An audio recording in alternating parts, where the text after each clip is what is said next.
Hello friends, welcome to my channel. दोस्तों, आज की इस वीडियो में हम लोग बात करेंगे चाइल्डहुड एंड ग्रोइंग अप के लेक्चर 12 की, जो कि different types of parenting styles के बारे में है। ठीक, तो चलिए आज का वीडियो शुरू करते हैं। Different types of parenting styles. So describe parenting styles and child rearing practices. तो पेरेंटिंग स्टाइल क्या है, बच्चे को किस प्रकार से पाला पोसा जाता है, तो उसके क्या क्या स्टाइल्स हैं, क्या क्या तरीके हैं, कितने कितने प्रकार के पेरेंट्स हैं ब्रॉडली, वो सब कुछ आज हम सब इस वीडियो में देखेंगे।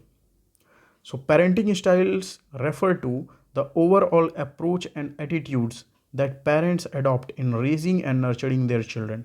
तो पेरेंटिंग स्टाइल क्या चीज़ है? पेरेंटिंग स्टाइल एक ओवरऑल अप्रोच है, जो एटीट्यूड पेरेंट्स जो अपनाते हैं अपने बच्चों को पालने में, उस एटीट्यूड को ही पेरेंटिंग स्टाइल कहते हैं। These styles encompasses a range of behaviors, beliefs and practices that shape a child's upbringing and development.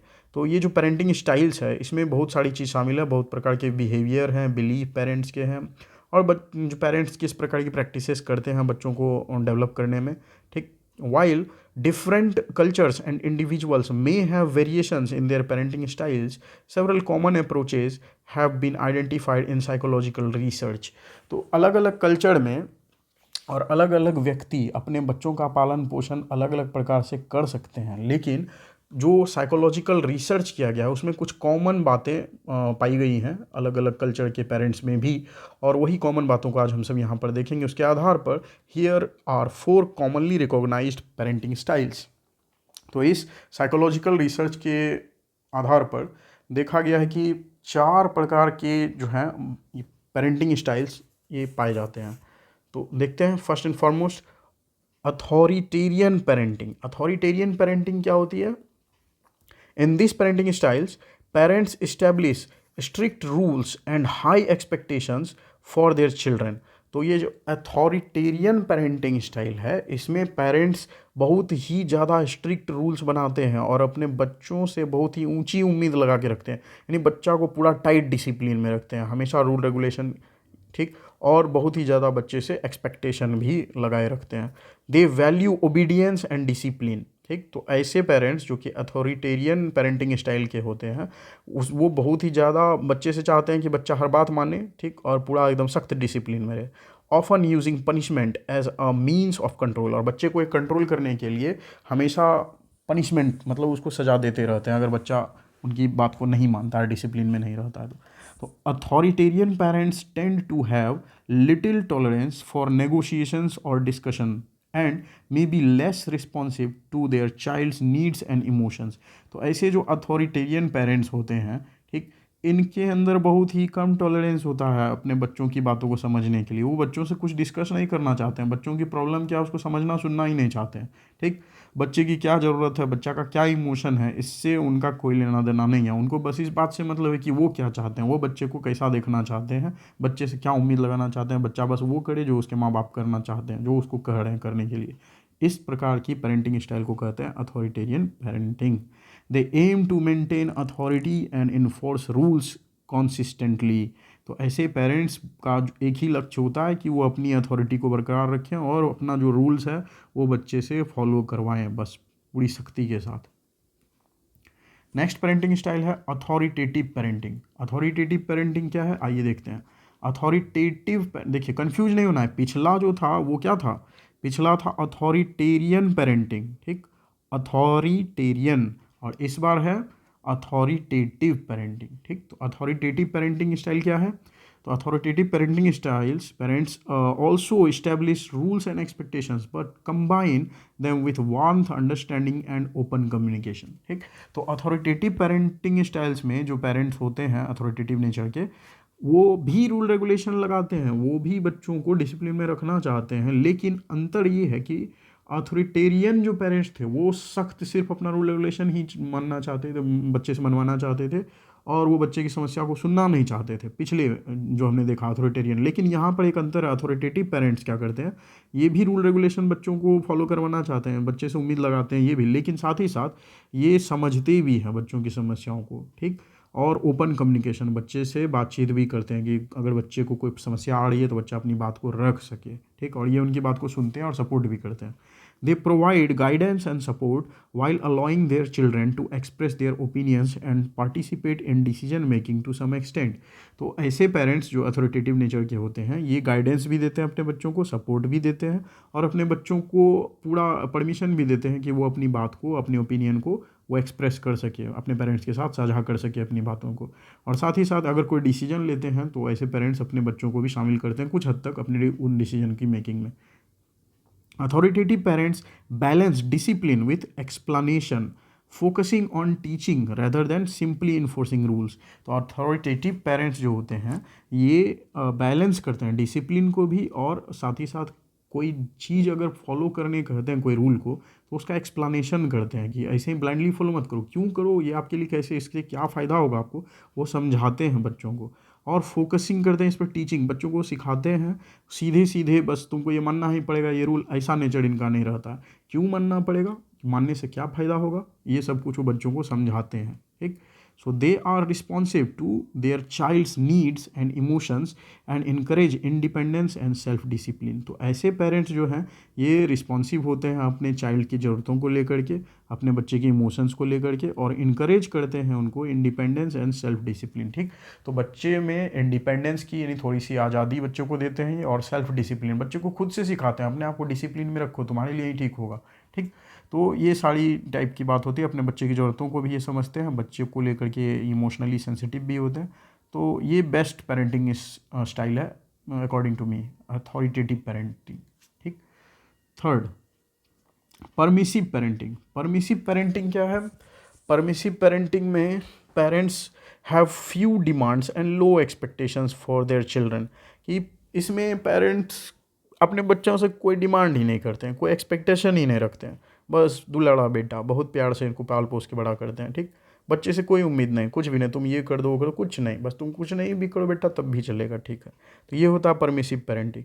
They tend to be indulgent, allowing their children to do as they please with minimal guidance और structure। तो ये जो parents होते हैं बहुत indulgent होते हैं, अपने बच्चे से बहुत इनको लगाव रहता है, बहुत लाड़ प्यार रहता है। ठीक, ये अपने बच्चे को पूरा फ्री छोड़ते हैं, तुमको बेटा जो अच्छा लगता है तुम वही करो। ठीक, और कोई बच्चे को गाइडलाइन भी नहीं देते हैं, कोई रूल रेगुलेशन कहीं कुछ नहीं। परमिसिव पेरेंट्स में अवॉइड सेटिंग बाउंड्रीज और इन्फोर्सिंग रूल्स। जो परमिसिव पेरेंट्स होते हैं वो बाउंड्री यानी रूल रेगुलेशन नहीं लगाते अपने बच्चे पर, often prioritising their child's happiness and avoiding conflict. ये प्रायः इस बात को ज़्यादा वैल्यू देते हैं कि बच्चा बस खुश रहे। ठीक, कोई भी झगड़ा वगड़ा करने की कोई ज़रूरत नहीं, बच्चा नहीं ये बात मान रहा है कोई दिक्कत नहीं, उसको अपना वो खुश है ना, रहने दो। तो इस प्रकार की सोच वाले जो पेरेंट्स होते हैं वो उनको कहते हैं परमिसिव पेरेंटिंग स्टाइल वाले parents. They may be nurturing and affectionate but may struggle to improve the necessary structure and guidance for their child's development। ठीक, तो ऐसे पेरेंट्स क्या होते हैं, नर्चरिंग तो होते हैं, अपने बच्चे का देखभाल रखते हैं, बहुत ही ज़्यादा प्यार से देखभाल रखते हैं। ठीक, लेकिन इनको परेशानी क्या होती है कि अपने बच्चे से अगर कभी कोई बात मनवाना चाहते हैं, कोई गाइडलाइन देना चाहते हैं तो वैसा कर पाने में ये नाकामयाब हो जाते हैं। तो बच्चे का डेवलपमेंट एक तरह से जैसा होना चाहिए एक ओबीडियंस टाइप, तो बच्चे में वो ओबीडियंस वाला बात यहाँ नहीं रहता है। तो ये भी पेरेंटिंग स्टाइल है जो कि बहुत सारे लोग इसको फॉलो करते हैं, परमिसिव पेरेंटिंग स्टाइल। ठीक, next, uninvolved parenting. Uninvolved parenting style है कि जिसे नाम से ही दिख रहा, अनइन्वॉल्व मतलब कि माँ बाप बच्चे से कोई इसको लेना देना नहीं है, बिल्कुल भी इन्वॉल्व नहीं होते हैं। So uninvolved parents are generally detached और disengaged from their child's life. ठीक, तो ऐसे जो पेरेंट्स होते हैं अनइन्वॉल्व पेरेंट्स, वो अपने बच्चे की ज़िंदगी से बहुत दूर रहते हैं। ठीक, उनको कोई लेना देना ही नहीं रहता उनका बच्चा क्या कर रहा है, कहाँ है। दे मे बी नेग्लेक्टफुल और emotionally distant, providing minimal supervision, guidance और इमोशनल सपोर्ट। तो ऐसे जो पेरेंट्स होते हैं जैसे कि माँ बाप दोनों ही जॉब में हैं, अपने बच्चे को हॉस्टल में डाल दिए हैं। ठीक, तो ऐसे में क्या है कि ना तो बच्चा अपने मम्मी से टच में है ना पापा से टच में है, उसको कोई मतलब ही नहीं है, मम्मी पापा अपने बच्चे से बहुत दूर हो जाते हैं।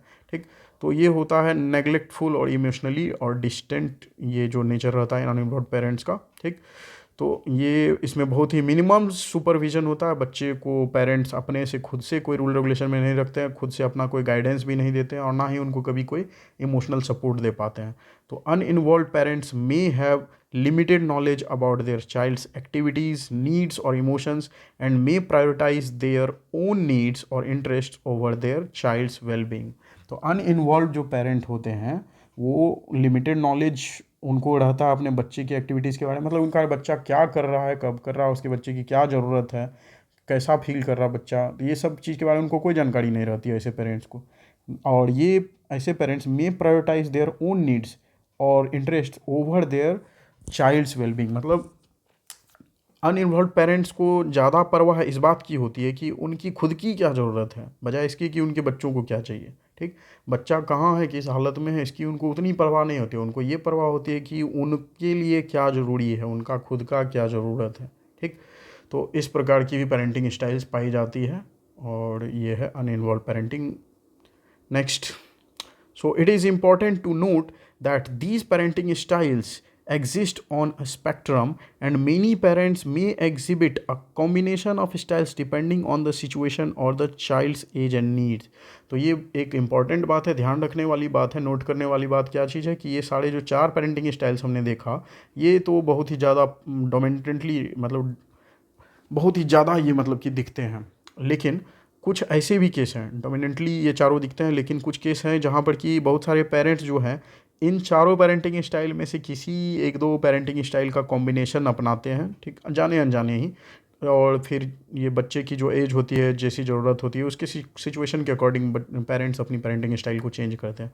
So the impact of parenting style on children's development can very without authoritative parenting often associated with positive outcomes such as not without with authoritative parenting often associated with positive outcomes such as better self-esteem, social competition and academic achievement, while authoritarian, permissive or uninvolved parenting may have negative effects on various aspects of child's well-being।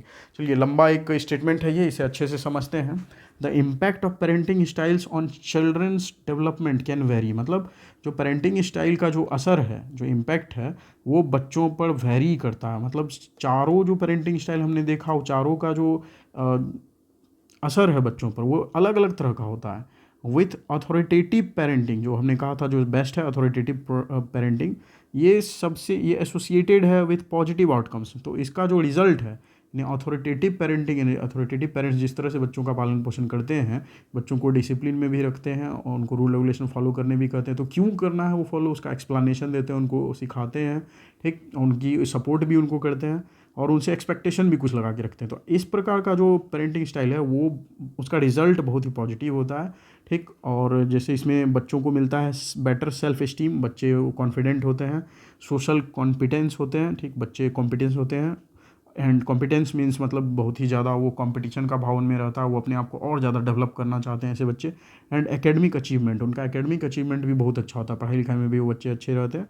While authoritarian मतलब जिसमें कि बच्चे को सिर्फ बस आंख बंद करके जो कहा गया वो सुनो, डिसिप्लिन का फॉलो करो, तो इस टाइप की जो पेरेंटिंग स्टाइल होते हैं। या परमिसिव, जिसमें कि बच्चे को पूरी आज़ादी दे दी, और ये अनइन्वॉल्व, जिसमें कि कोई मतलब ही नहीं बच्चा क्या कर रहा है, इस टाइप की जो पेरेंटिंग स्टाइल्स है, ये मे हैव नेगेटिव इफेक्ट्स। तो इनमें बच्चों, इस टाइप की, इन तीनों टाइप की पेरेंटिंग स्टाइल्स में देखा गया है कि बच्चों पर नेगेटिव इफेक्ट देखने को मिलता है on various aspects of child's wellbeing. तो बच्चे में जिस भी तरह का डेवलपमेंट होना चाहिए, बहुत तरह का जो ज़रूरी उसमें डेवलपमेंट होना चाहिए, फिजिकल, सोशल, इमोशनल, लिंग्विस्टिक, ठीक, और कॉग्निटिव, ये सारे टाइप के जो डेवलपमेंट के डोमेन्स हैं, ये सब कुछ अच्छे से नहीं हो पाता है बढ़िया से, अगर ये तीनों पेरेंटिंग स्टाइल की बात करें तो, जिसमें अथॉरिटेरियन, परमिसिव और अनइन्वॉल्व्ड, ये तीनों हैं, ठीक। इसमें बच्चे पर नेगेटिवली अफेक्ट पड़ता है। So ultimately effective parenting involves finding a balance between setting appropriate boundaries, providing support and fostering a nurturing environment for a child's growth and development। तो फाइनली अल्टीमेटली जो बात है वो है कि एक अच्छा पेरेंटिंग जो स्टाइल है उसमें शामिल है एक बैलेंस बनाया जाए, जिसमें कि बच्चे को डिसिप्लिन में रखने के लिए कुछ बाउंड्रीज, कुछ रूल्स भी बनाए जाए, और साथ ही साथ उनको सपोर्ट भी दिया जाए और उनको नर्चरिंग इन्वायरमेंट दिया जाए, जिससे कि बच्चे का जो ग्रोथ और डेवलपमेंट है वो बढ़िया से हो सके, ठीक। तो इस वीडियो में इतना ही friends, thank you for watching this video.